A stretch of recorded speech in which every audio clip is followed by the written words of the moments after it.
Hello, my name is Ryan Runcie, and this is Runcie Studios, an artist safe space and art haven. Welcome back, you guys. If you haven't been here before, welcome for the first time. Today, I'm going to be asking you kind of a personal question, but it's happened to all of us. It's happened to a lot of us in different realms of our life, but we're going to focus in a little bit more on the creatives. And what I want to ask you today is, do you have gas? Do you? Do other people around you know you have gas and you won't admit it? Is that what's going on? Well, let's talk about it. G.A.S. Gear Acquisition Syndrome. This is usually something that's towards the technical side of art more than the analog side, but I'm convinced it happens amongst most creatives. It can happen to the best of us. Whether you have only been creating art for a year or you've been doing this for over 30 years, gear acquisition syndrome can strike at any time. And while it can be extremely fun, it can be a little bit saddening or a bit of a letdown too. Especially if you're in a financial tight spot, then it becomes even more cumbersome on your life.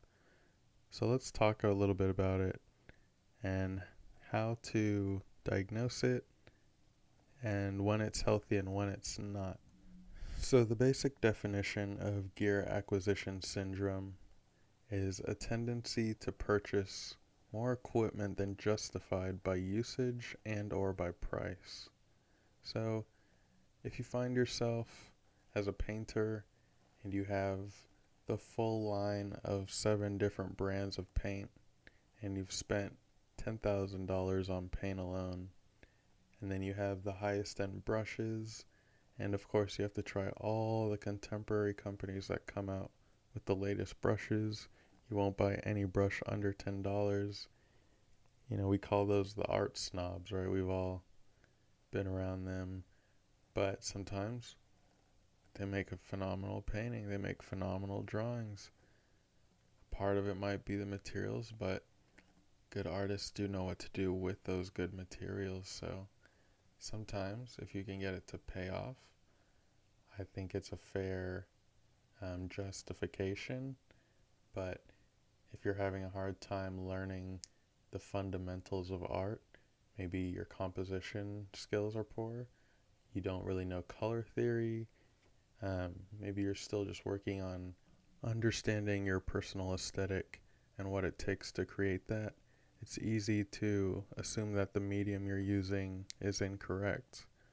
If you're a photographer, it's easy to assume that maybe you should stop shooting with Canon and you need to go to Kodak or Nikon or Pentax or Fuji, and you just keep transferring over to a new system that you have to learn, and then it becomes very stressful, and you never really get time to sit with one camera and one lens and work with it.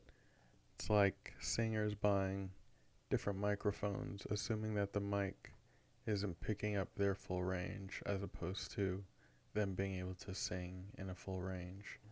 So there are times that we find justifications for our lack of practice or lack of the talent we hope to have one day.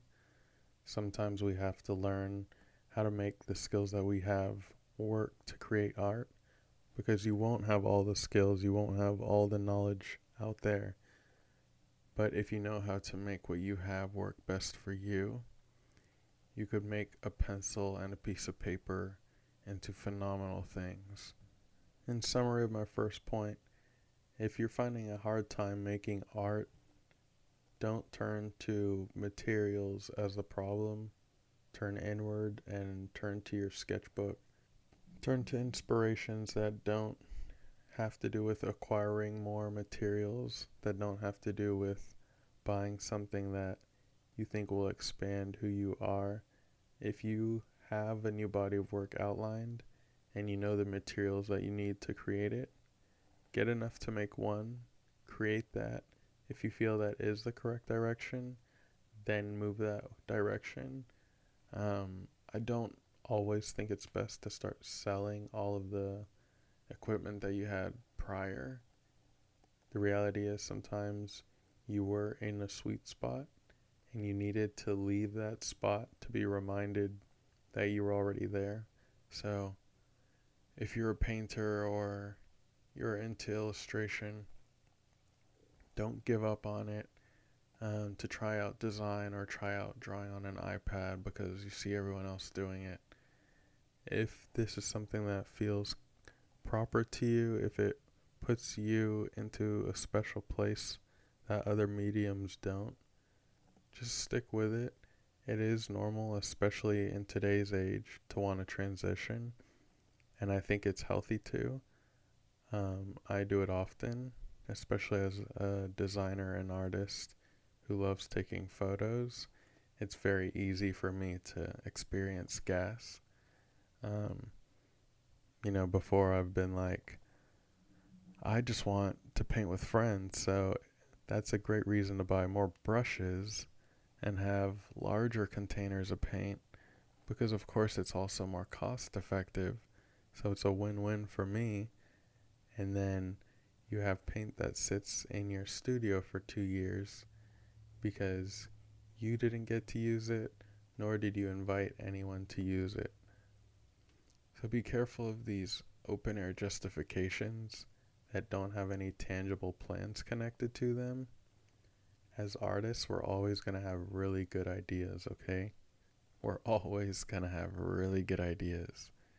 Musicians, bakers, artists, photographers, videographers, no matter what you do, we're going to be able to justify what we want to buy because part of our career is having great justifications to make things that are merely commodities for most people.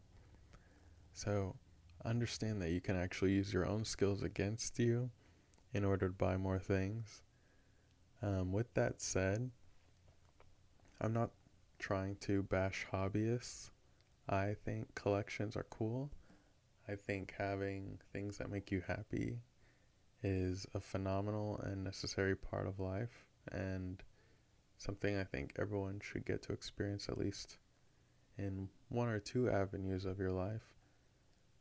It's kind of like a baker going from kneading everything by hand to using a stand mixer, and they can just turn on a button and have all of their food mixed properly for them. Sometimes the upgrade is beneficial and actually entices you to do what you love even more. So always be aware of that. Don't discredit that or downplay that. But yeah, just make sure you're doing things for the right purpose and you're doing it from a safe space, whether that's emotionally, financially, with the proper support around you in terms of if you're buying things with the intent to use it with others, ask them if they want to do it first because we all have high hopes for people liking what we like, just like a parent hoping that their kid takes on their profession. We just need to be aware of the reality of the situation and save ourselves from spending money unnecessarily or acquiring gear and supplies that we'll never use and we'll have to sell off for lower than we actually bought it. But with that said, there are a lot of places you can rent things. Many people that are getting into photography will go to nearby camera stores and rent cameras, rent a nice lens, take it out, see if this is something that they're actually interested in. From there you can buy a camera if that's something you're interested in. But I've definitely seen people realize that they're using too much camera, or the camera is too heavy, or they don't like the battery life, or a million different reasons. Just be aware of what you're buying. Be aware of your options and don't feel like there's a pressure or a time limit you have to buy things. Gas is serious, you guys. And if you're not going to take medication for it, see a counselor. Alright, I'm kidding you guys, but that's it for today. We'll talk a little bit more on gas next week and how to deal with it. Until next time.